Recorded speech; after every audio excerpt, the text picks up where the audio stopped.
महाराज की डबल पूरे महाराष्ट्र में आवाज है। चांदा ते बांधा लोग आमेले चाहते। सेवालाल महाराज की, गोपाल कृष्ण भगवान की, सभी संतन की। आजच्या या स्नेह संमेलनानिमित्त मंचावर उपस्थित आपल्या समाजाचे धर्मगुरू परमपूज्य बाबासिंगजी महाराज, चैतन्य साधक परिवारचे संत परमपूज्य गोपाल चैतन्यजी महाराज, पोरादेवीचे संत जितेंद्रजी महाराज, शेखरजी महाराज, भारतानंद सरस्वती सिद्धानंद स्वामी, श्याम चैतन्यजी महाराज, सर्व चैतन्यजी महाराज, मंचावर उपस्थित सर्व संत, सर्व विभागस्तरीय सदस्य, राज्यस्तरीय सदस्य, माझ्या समोर सर्व उपस्थित चांदा ते बांधा ज्यांना म्हटलं जातं की महाराष्ट्रातल्या दोनच विषयात गणना केली जाते, ते चांदा ते बांधा. त्या चांदा ते बांध्यामधून आलेले सर्व शासकीय सदस्य, बंधू आणि भगिनींनो, खरं तर आजचा हा संमेलन याच्यासाठी ठेवला आहे की तालुकास्तरीय सदस्य, विभागस्तरीय सदस्य आणि राज्यस्तरीय सदस्य, अगोदर जिल्हास्तरीय सदस्य डिक्लेअर झाल्यानंतर राज्य शासनाचा GR हा नंतर आला आणि त्याच अनुषंगाने आजचे हे स्नेह संमेलन ठेवलेलं आहे. खरं तर हे शासकीय प्रशिक्षण होणार होतं, परंतु आचारसंहिता आल्यामुळे शासनाला ते प्रशिक्षण घेता येत नाही आणि त्या निमित्तानं आपली आजची ही बैठक या ठिकाणी होते. खरं आपला समाज हा भाग्यवान आहे की राज्य शासन, केंद्र शासन ह्या आपल्या समाजाचा इतिहास पाहता या समाजाला मुख्य प्रवाहात आणलं पाहिजे. या समाजाला जे देशासाठी या समाजाने बलिदान दिलंय त्यासाठी आपला समाज असेल, शीख समाज असेल, या दोन विशेष समाजासाठी यांनी राज्य शासन आणि केंद्र शासन पुढाकार घेते. खरी सुरुवात ही झाली, गोदरीला कुंभ झाला. आपले मंचावर सर्व, विशेषतः मी सर्व संतांचं या ठिकाणी आभार व्यक्त करेल. त्यांचा आशीर्वाद या समाजावर असा असू द्या ज्या पद्धतीने एकतेनं समाजातील संत काम करतायत. गोदरी कुंभ झाला. गोदरी कुंभ याच्यासाठी झाला, खूप चर्चा झाल्या की हा कुंभ कशासाठी झाला. खरं कुंभाच्या माध्यमातून समरसता असेल, एकता असेल, आपली संस्कृती असेल, इतिहास असेल, परंपरा असेल, याचं देशभराचं प्रदर्शन त्या ठिकाणी झालं. राष्ट्रीय संत त्या ठिकाणी आले आणि यासाठी मंथन झालं. कुंभ म्हणजे काय होतो, 12 वर्षाने दर वर्षाने 12 वर्षांनी 4 ठिकाणी कुंभ होतो. 3.5 ठिकाणी म्हटलं जातं. कुंभ का होतो की एखाद्या धर्माबद्दल त्या ठिकाणी मंथन होणं आणि त्या धर्माचं उन्थान कसं होईल यासाठी कुंभ केला जातो. आणि त्याच अनुषंगाने सर्व संत, धर्मजागरण विभाग, नायक, कारभारी यांनी विचार केला की हा समाजाचा जर इतिहास असेल, हा समाज जर देशासाठी आहुती बलिदान देणारा, मग धर्मासाठी, राष्ट्रासाठी अग्रेसर असलेला समाज असेल आणि त्याची जर ती अवस्था इतकी वाईट झाली असेल तर त्याच्यावर एक कुंभ झाला पाहिजे. आणि तो गोदरीचा कुंभ त्या ठिकाणी झाला. त्या गोदरीच्या कुंभाच्या मंथनातून समाजाची दशा सर्वांसमोर बाहेर आली आणि खरं त्या दिवसापासून सुरू झाली की या समाजाला दिशा कशी दिली जाईल. मग ते राज्य शासनाच्या स्कीम असतील, केंद्र शासनाच्या विविध प्रकारच्या स्कीमच्या माध्यमातून सुरू झाली. त्यानंतर आलं संत सेवालाल तांडा समृद्धी अभियान योजना आली. खूप योजना येतात, परंतु ही पहिली एका समाजासाठी आणणारी राज्यातली पहिली योजना आहे की एका समाजासाठी या ठिकाणी योजना आणणं आणि त्याच्या प्रशासकीय पद्धतीने प्रशिक्षण घेणं. हेच नाही तर समाजाचं उत्थान करण्यासाठी शासनावर अवलंबून राहता समाजातील अशासकीय सदस्य नेमणं आणि त्यांच्याद्वारे समाजाचं उत्थान कसं होईल यासाठी या ठिकाणी या योजनेमधनं अशासकीय सदस्य नेमले. मग आलं एक समाज उत्थान तर सुरू झालं. मग आलं की धार्मिक उत्थान कसा करायचा. कुंभाच्या द्वारे तर एकत्र झाले. मग आले गोरबंजारा साहित्य अकादमी. याच्या माध्यमातून संत असेल, कवी असेल, पुजारी असेल, भजनकरी असेल, साहित्यकार असेल, लेखक असतील, पत्रकार असतील, याच्या सगळ्यांचा डाटा एकत्र करून मानधन देऊन याच्या माध्यमातून समाजात कसं ती आपली संस्कृती असेल, वेशभूषा असेल, केशभूषा असेल, भाषा असेल, लेखन असेल, आपले भजन असतील, हे कसं टिकून राहिलं पाहिजे म्हणून एक गोरबंजारा साहित्य अकादमी आणली. आणि त्या गोरबंजारा साहित्य अकादमीवर पहिल्यांदा 11 अशासकीय सदस्य आणि मंत्रालयासमोर सुद्धा जागा त्या ठिकाणी उपलब्ध झाली. ही गौरवाची गोष्ट या आपल्या समाजासाठी आहे. मग ही धर्मसत्ता उत्थान करण्यासाठी योजना आणली आणि सर्व गोष्टीचा विचार केल्यानंतर केंद्रामध्ये बंजारा कल्याण बोर्ड आणलं की राज्य शासन 40% याच्यातनं आपलं वाटा उचलेल आणि केंद्र शासन 60% उचलेल. त्या धर्तीवर या ठिकाणी ह्या योजना बंजारा कल्याण बोर्डच्या माध्यमातून आणली. मग शहरी असेल, ग्रामीण तांड्यांचा विकास असेल, आपले कवी असतील, भजनकरी असेल, पुजारी असेल, संत असतील, साहित्यकार असेल, लेखक असतील, पत्रकार असतील, सर्वांना त्या बंजारा कल्याण बोर्डच्या माध्यमातून कसं करता येईल याचा सुद्धा विचार या बंजारा कल्याण बोर्डाच्या माध्यमातून सुरू झाला. आमच्या माता भगिनींसाठी स्पेशल कमिटी या ठिकाणी करण्यात येते. महिला कमिटीमध्ये राज्यस्तरावर 11 लोकांची, जशी आपली आता विभागशा 6 लोकांची, आपले सुद्धा बंजारा कल्याण बोर्डच्या माध्यमातून राज्यस्तरीय 11 लोकांची कमिटी होणार आहे. तशी महिलांची सुद्धा या ठिकाणी 11 लोकांची कमिटी आपण करतोय. मग असं असताना सुद्धा काही मूळ विषय राहत होती. मग असं ठरलं की काही संत, संघटनाचे प्रमुख, नायक, कारभारी आणि आपले काही महत्वाचे प्रतिष्ठित लोक माननीय देवेंद्रजींना विनंती केली की तुमच्या पुढे तुम्ही खूप चांगला एक अभिनंदन ठराव आम्ही तुमचं आणू, परंतु समाजाच्या काही अडचणी आहेत त्या सुद्धा तुमच्या पुढे मांडल्या गेल्या पाहिजे. आणि त्या अनुषंगाने त्या ठिकाणी सागर बंगल्यावर बैठक झाली. आपले समाजातील चांदा ते बांधा सर्व संत, सर्व प्रतिष्ठित लोक, संघटनाचे प्रमुख 500 लोक उपस्थित होतो. त्या ठिकाणी काही विषय मांडले गेले ज्यामध्ये होतं की आमच्या जातीमध्ये घुसखोरी होते. SIT फक्त ही 6 ते 8 महिन्यासाठी आणली जाते. परंतु देवेंद्रजींनी त्या ठिकाणी शब्द दिला होता की मी असं एक एकत्रित असा प्लॅन करतोय की आयुष्यभरासाठी तुमच्याकडे घुसखोरी होता कामा नये म्हणून एक परमनंट समिती राज्यस्तरावर त्यांनी स्थापन केली. त्यानंतर आपण असं सांगितलं की आमचे छोटे छोटे तांडे आहेत, तुम्ही किलोमीटरची अट काढली आहे. या संत शला तांडा समृद्धी अभियानाच्या मार्फत आमच्या तांड्यांना ग्रामपंचायत मिळेल. मुख्य गावाला अटॅच आहेत. आधाराची संख्या तुम्ही ठेवली ती कमी करावी, 700 पर्यंत आणावी. तो सुद्धा GR माननीय देवेंद्रजींनी आणि माननीय गिरीश भाऊने 2 दिवसाच्या आत करून आधारची लोकसंख्या 700 वर आणली. नॉन क्रिमिनल आपल्या समाजाचे 8 लाखावरनं 15 लाख केली. अशा गोष्टी होत असताना एक विषय सुद्धा मुख्यत्वे आपल्या समाजाच्या काही लोकांनी लावून धरला की आमचा युवती जो मुख्य प्रवाहात आला पाहिजे. म्हणून त्यासाठी वसंतराव नाईक संशोधन आणि प्रशिक्षण ओनाटी नावाची, जशी बार्टी नावाची असते संस्था, तशी ओनाटी नावाची संस्था या ठिकाणी स्थापन करण्यात आली. त्यामध्ये आपले युवक, आपले युवती पंडित भाऊ स्टेजवर यायचे. आपले युवक युवती यांचे एज्युकेशन असेल, स्पर्धा परीक्षा असेल, व्यवसाय असेल, याच्या माध्यमातून ओनाटीच्या माध्यमातून त्यांचा विकास होणार आहे. अशा प्रकारे सर्व कॉन्सन्ट्रेटेड विकास एखाद्या समाजासाठी कोणी विचार करत असेल तर मला असं वाटतं की तुम्ही लक्षात घ्या 3 प्रकारच्या व्यवस्था या ठिकाणी उभं राहणार आहे. मी सर्वांना विनंती करत असतो नेहमी की 2027 पर्यंत तुम्ही फक्त लक्ष द्या. एखादी GR काढायचं तुम्हाला राज्य शासनाने कॅबिनेटच्या अंतर्गत हे अशासकीय सदस्य नेमा म्हणून आपला GR आलेला आहे. साधा सुधार कोणी एका मंत्र्याने कागदावर लिहिला GR नाहीये. तुम्हाला 3 वर्षासाठी मग तुमचा प्रवास भत्ता असेल, तुमचं मानधन असेल, तुम्हाला कॅबिन असेल, तुमचं लेटर कसं वापरावं असेल, तुम्ही तुमची आचारसंहिता कसली असली पाहिजे, काय काय काम 3 वर्षात तुम्ही करणार आहे याचं पूर्ण लेखाजोखा त्या GRच्या माध्यमातून आला.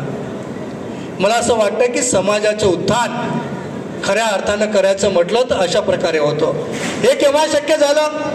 जेव्हा आमची संत शक्ती एकत्र आली, जेव्हा आमची समाज शक्ती एकत्र आली, आमची सज्जन शक्ती एकत्र आली, त्यामुळेच राज्य आणि केंद्र शासनाने अशा प्रकारच्या योजना आपल्यासाठी काढल्या आहेत. जेव्हा एकता असते, सरळ माझी विनंती की एकतेशिवाय काही पर्याय नाहीये. परंतु हे आपल्यासाठी देत असताना कुंभाच्या माध्यमातून माझ्यासारख्या युवांना सुद्धा की खरंच माझे पूर्वज असे होते का? एकेकाळचा हा संस्कृतीने संपन्न असलेला, आर्थिकतेने संपन्न असलेला, वैभव संपन्न असलेला समाज जर त्याची वाताहत करायचा प्रयत्न झाला होता ते पुन्हा त्याचं चक्र या कुंभाच्या माध्यमातून फिरून आलं। मला असं वाटतं की इतक्या चांगल्या प्रकारच्या योजना आपण आणल्या आणि पहिल्यांदा असं होतंय की समाजातल्या लोकांनी त्या योजना राबवायच्या आहेत। यासाठी जर तुम्हाला आर्थिक तरतूद सुद्धा केली असेल तर मला सर्वांना विनंती असेल की आपण पाणी वाटू नका रे भैया, ए दादा पाणी नको। यासाठी जर आपला उत्थान करायचं असेल तर सर्वांनी ताकदीनं काम केलं पाहिजे। आज समाजाचे प्रतिनिधी म्हणून तुम्ही तिथे काम करतायत। एक GR सुद्धा निघालाय, तुम्ही पाहिलं असेल की आम्ही टोकन अमाऊंट टाकून पाहिली। आता या वर्षी 2,500 कोटी टाकायचे होते। काय सरळ महाराजांची कृपा, काय बुद्धी सुचली आम्हाला अधिकाऱ्यांना। अधिकारी म्हटले की पहिली योजना आहे, तुम्ही टोकन अमाऊंट टाकून पहा, ज्या अडचणी येतील। असं नव्हतं की 2,500 कोटी टाकले तर त्यात खूप अडचणी तयार होतील। टोकन अमाऊंटनं काही अडचणी आपल्याला कळाल्या। त्या अडचणीतनं असं समजलं की हा अमाऊंट आपण टाकतोय पण मुख्यत्वे तांड्याचा विकास काही होणार नाही। म्हणून लगेच दुसऱ्या दिवशी आम्ही तो GR बदलला। कॅबिनेटला तात्काळ शुद्धीपत्र काढण्यात आलं। समाजातील लोकप्रतिनिधी म्हणजे कोण, समाजातील सरपंच, पंचायत समिती सदस्य, जिल्हा परिषद सदस्य, आमदार, खासदार आणि अशासकीय सदस्य म्हणजेच लोकप्रतिनिधी म्हणून तुमची गणना झाली। हे सुद्धा विशेष या राज्य शासनाचं मानलं पाहिजे। न निवडता आपण आता पंचायत समितीमध्ये बसणार, न निवडता आपण जिल्हा परिषद मध्ये बसणार, कलेक्टर ऑफिस मध्ये बसणार, तहसीलदार कार्यालयात बसणार, न निवडता आपण विभागीय आयुक्त कार्यालयात बसणार, न निवडता आपण मंत्रालयात बसणार। ही जर आपली एकतेची ताकद असेल तर मला असं वाटतं की याच्यासाठी आपण रात्रंदिवस या समाजाचं उत्थान कसं येईल, समाजाचे आराखडे कसे तयार करता येईल याची सुद्धा रचना लावली पाहिजे। कारण शासन तुमच्यावर खूप लाखो करोड कोटी रुपये खर्च करणार आहेत, तुमच्या मानधनात खर्च करणार आहे, तुमच्या प्रवासात करणार आहे, तुमच्या कॅबिनच्या याच्यात खर्च करणार आहेत। न निवडता तुम्हाला तर या ठिकाणी सर्व प्रकारच्या गोष्टी दिल्या जात आहेत तर तुम्ही विचार केला पाहिजे। आणि उद्यापासून माझी सर्वांना विनंती असेल की तुम्ही जिल्हा बैठका घ्या, तालुका प्रतिनिधी, प्रवासी, सहप्रवासी कार्यकर्ते, जिल्हा शासकीय अधिकारी यांनी सर्वांनी, अशासकीय सदस्य यांनी बैठक घ्यावी, तालुके वाटून घ्यावे, तांडे वाटून घ्यावे आणि कालबद्ध कार्यक्रम आखावा। उद्या असं झालं नाही पाहिजे, कारण याचं दुःख मला होतंय। ज्या वेळेला जिल्ह्याचे अशासकीय सदस्य नेमले अर्ध्यापेक्षा जास्त आराखडे या ठिकाणी पोहोचले नाही, म्हणून 2500 कोटी टाकता आले नाही। मित्रांनो, हा तुम्हाला जर शासकीय अशासकीय पद्धतीने मानधन मिळतंय तर प्रत्येकाचं काम आहे, कारण हा समाज तुमच्याकडे आशेने बघतोय की माझा काहीतरी विकास होईल, आता खरं माझ्या समाजाचं उत्थान होणार आहे। परंतु तुम्ही आराखडे व्यवस्थित दिले नाही। 4033 शासकीय रेकॉर्डवर असलेल्या त्या तांड्याचे सुद्धा आराखडे आमच्याकडे आले, हे दुर्दैव सांगावं।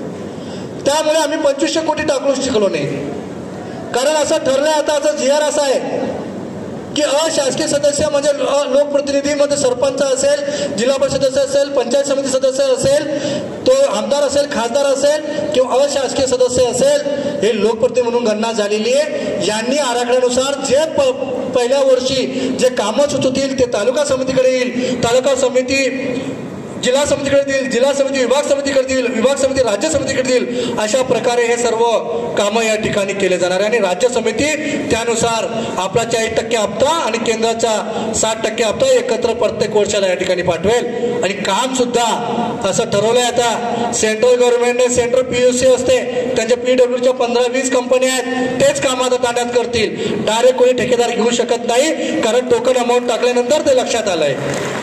कारण तांड्याच्या विकासासाठी कोणतरी हजारो कोटी देत असतील तर प्रॉपर तांड्याचा विकास झाला पाहिजे। माझी सर्वांना विनंती की आपण आयुष्यामध्ये पैसे कमवून घेऊ, कारण तुम्हाला त्या पद्धतीनं आर्थिक पाठबळ मिळतोय। माझी सर्वांना विनंती आहे की एकाच वेळा हा 3 वर्ष तांड्याला भरघोस निधी येणार आहे, पूर्ण भविष्यात 500-700 मेंटेनन्ससाठी निधी येईल। बंजारा कल्याण बोर्ड काही दिवसांमधनं केंद्रामध्ये घोषित होणार आहे, 11 लोकांची समिती होईल, सर्वांना राज्यमंत्री, केंद्र दर्जाचा मंत्री या ठिकाणी घोषित करणार आहे। आपल्याला सुद्धा राज्यामध्ये विचारणा झाली आहे, परवाच एक पत्र आलेलं आहे की केंद्रामध्ये आम्ही बंजारा कल्याण बोर्ड स्थापन केलंय, राज्य शासनानं आपली पॉलिसी ठरवून सांगावी, कोणत्या विभागाच्या अंतर्गत किती अधिकारी तुम्ही देणार आहात, काय काय पद्धतीने तो बंजारा कल्याण बोर्ड करणार आहात, या विषयात एक कमिटी तयार झालेली आहे। मग कर्नाटका तांडा डेव्हलपमेंट बोर्डचा अभ्यास केला जातोय, दिल्लीतलं बंजारा बोर्डचा अभ्यास केला जात आहे. आपण जी योजना करतोय त्यातला अभ्यास करून एक मध्यम कसा बोर्ड काढला जाईल याची सुद्धा रचना राज्य शासन या ठिकाणी करतोय. विशेषतः मी माननीय गिरीश भाऊचं, देवेंद्र भाऊचं, राज्य शासनाचं आणि केंद्र शासनाचं या ठिकाणी अभिनंदन करेल की या समाजाचं एवढं कॉन्सोलिडेटेड एकत्रीकरण करून विकास करायचं काम करतायत. माझी सर्वांना विनंती आहे की आपण अशा बोर्डाच्या माध्यमातून प्रत्येक व्यक्ती त्या ठिकाणी पोहोचला पाहिजे. प्रत्येकाला अपेक्षा असते की बोर्डात गेलो पाहिजे. तुम्ही अशासकीय सदस्य म्हणजे एक दिवशी बोर्डाचे मेंबरच होणार आहेत. जे व्यक्ती, सर्वांना माझी विनंती कळकळीची आहे, माझी जिल्हा समिती, तालुका समिती, विभाग समिती, राज्य समितीला विनंती आहे की हे पद शोभेचं पद दिलं नाहीये. या समाजाचे प्रतिनिधी एक सर्वसामान्य कार्यकर्ता हा समाजासाठी काम करतो म्हणून आपण नाव निवडलेत. त्याच्यामुळे तुम्ही रात्रंदिवस काम करून समाजाचे आराखडे दिले पाहिजे. हे आराखडा पुस्तक तुम्हाला एक फॉर्म दिलाय, त्याच्यावर एक माहिती दिली, काही कसं कसं काम होतं ते वाचून दाखवणं, तांड्याची समिती घोषित करणं, त्याच्या जीपीएस लोकेशनचा फोटो काढणं किंवा जिओ टॅगिंग फोटो काढणं, त्यानंतर तो आराखडा भरला की तांड्यामध्ये 1/3 तांड्याची संख्या बोलवून तो आराखडा वाचून दाखवणं. त्याच्या अगोदर ती माहिती मी सांगितली आहे ती वाचून दाखवणं की आपण काय काय केलंय. यासाठी आपण ते वाचून दाखवणं, दोघी फोटो आणि तो आराखडा पुढच्या 20 ते 15 ते 20 दिवसात देणं. कारण 24 तारखेला पहिलाच हप्ता धडकन आला पाहिजे की माझ्या तांड्यातनं आम्ही आराखड्यानुसार हे प्राथमिक या वर्षाचे कामं दिले होते, इतके 1 कोटी 2 कोटी असे पैसे येणार आहेत. कारण जोपर्यंत तांड्यांचा आराखडा मिळणार नाही तोपर्यंत आपला रजिस्टर काही करता येणार नाही. मग कळकळीची विनंती असते की आपण असे प्रशिक्षण का घेतो. समाजामध्ये न निवडता तुम्हाला हा कायदा दिला जातोय, या सर्व गोष्टी होत आहेत. माझी सर्वांना विनंती आहे की धर्मसत्ता आणि समाजसत्ता स्ट्रॉंग होते आणि तुम्ही या ठिकाणी बसले, तुमच्यासारखे हजारो राजसत्तेसाठीच आपण तयारी करतोय. पुढचे राजसत्तेचे भागीदारी आपणच असणार आहेत. मग कोणी सरपंचाच्या माध्यमातून असेल, कोणी जिल्हा परिषदच्या माध्यमातून असेल, कोणी पंचायत समितीच्या माध्यमातून, कोणी विधानसभेच्या माध्यमातून असेल. अजून तुम्हाला सांगतो एक विषय, मधल्या गोष्टी या सांगितल्या पाहिजे. तळमळ काय, कारण 3 वर्षासाठी तांड्यांचं स्मार्ट तांडे करायचे, तांडे मुख्य प्रवाहात आणायचे, तांड्याचा भरघोस विकास करून घ्यायचा आहे. आणि 2027ला बरोबर या विधानसभा लोकसभेचं डिलिमिटेशन येत आहे. डिलिमिटेशन मध्ये दुप्पट करणं. 2027ला हे आपल्या महाराष्ट्रात दुप्पट होतील. ज्या नीती आयोगाच्या सदस्याबरोबर मी अभ्यास केला तर 95 मतदारसंघामध्ये आपला हा बंजारा, प्युअर बंजारा, शीख लबानापैकी कोणी आमदार 100% झाल्याशिवाय राहणार नाही. आणि त्यासाठी आतापासून तयारी करावी लागेल. एखादी ध्येय गाठायचं असेल तर त्याची प्रॉपर प्लॅनिंग करावी लागते. ऐन वेळेला आलो आर्थिक चुराटा होतो, मानसिक चुराटा होतो, त्याची राजकीय आत्महत्या होते. कोणतेही काम करायचे असेल तर आपल्याला पहिले आपले सरपंच वाढावं लागतील, आपले ग्रामपंचायत सदस्य वाढावं लागतील, आपले पंचायत समिती सदस्य वाढावं लागतील, जिल्हा परिषद सदस्य वाढावं लागतील. हे वाढले म्हणजे तुम्हाला माहिती आहे काय वाढणार आहे, पुढे लोकसभा सुद्धा वाढणार आहे. माझ्या माता भगिनींना विनंती आहे, 27ला 50% महिला आरक्षण घोषित होणार आहेत. तुमच्यातनंही महिला तयार करायच्या आहेत. भविष्यात असं अंगठे बाजार महिला त्या ठिकाणी आला, नवरा कारभार चालणार आहे. खूप कडक कायदे येत आहे. जी महिला स्वतः निवडून आलेली आहेत, जी लोकप्रतिनिधी येणार आहेत, तिलाच काम करायचं आहे. म्हणून हे शिकण्यासाठी तुम्हाला 3 वर्ष मिळणार आहेत. प्रत्येक आपला युवा बंधू असेल, हा माझ्या समाजाचा कार्यकर्ता असेल, त्यांना शिकायला मिळणार. 3 वर्ष कायद्याचं नॉलेज शिकून घ्या. पंचायत समिती कसे काम केले जातं, तहसील कार्यालयात कसे कामं केले जातात, तलाठी ऑफिसमध्ये कसे कामं केले जातात, ग्रामपंचायतमध्ये कसे कामं केले जातात, जिल्हा परिषदमध्ये कसे कामं केले जातात, कलेक्टर ऑफिसमध्ये कसे कामं केले जातात, विभागीय आयुक्ताकडे कसे कामं केले जातात, राज्य शासनाकडे कसे कामं केले जातात, याचा तुम्ही सर्वांनी अभ्यास करून घ्यायचा आहे.